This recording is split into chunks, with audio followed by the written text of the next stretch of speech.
And the key to box stepping is our feet never want to cross. So I never want to have my feet cross. So with my guys behind me, we're going to work on good basic stepping. So again, structural, get into our position. When we're going to our left, right, our front foot leads out and our back foot comes back in position and we're back in our structural stance. So again, one more to the left, foot comes out, foot comes across.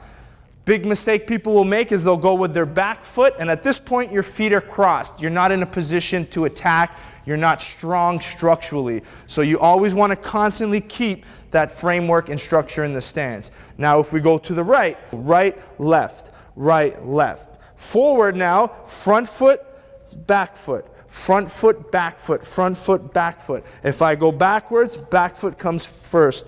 Back foot, front foot. So you're constantly keeping the structure in the stance. That's what's called box stepping. Stances constantly change all the time. You don't want to stay very long. Why? Because it's very hard to block. Leg kicks, body kicks. So when we're doing our box step, we're going to be in our defensive stance. So defensive stance is a little shorter, and this allows us to be in control of our footwork. And allows us to block. That's the key. So it's going to allow me to bring my leg block and block.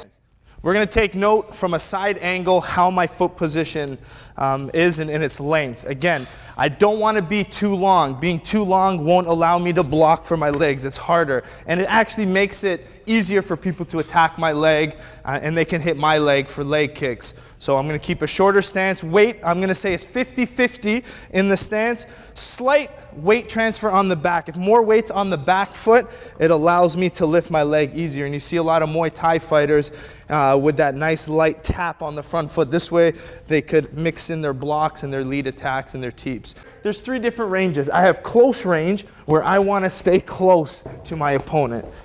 Right? Usually if I'm a shorter fighter and I'm fighting someone tall, I like to use my pressure fighting, get on the inside.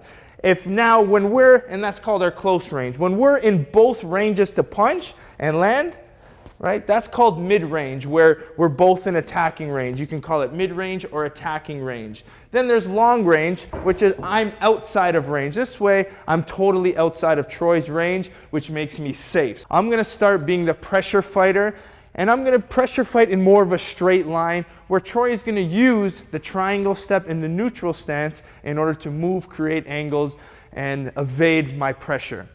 Here we go. You can see Troy here is keeping distance. As soon as he sees me pressure, he's going to go to his neutral stance, circle out, and move.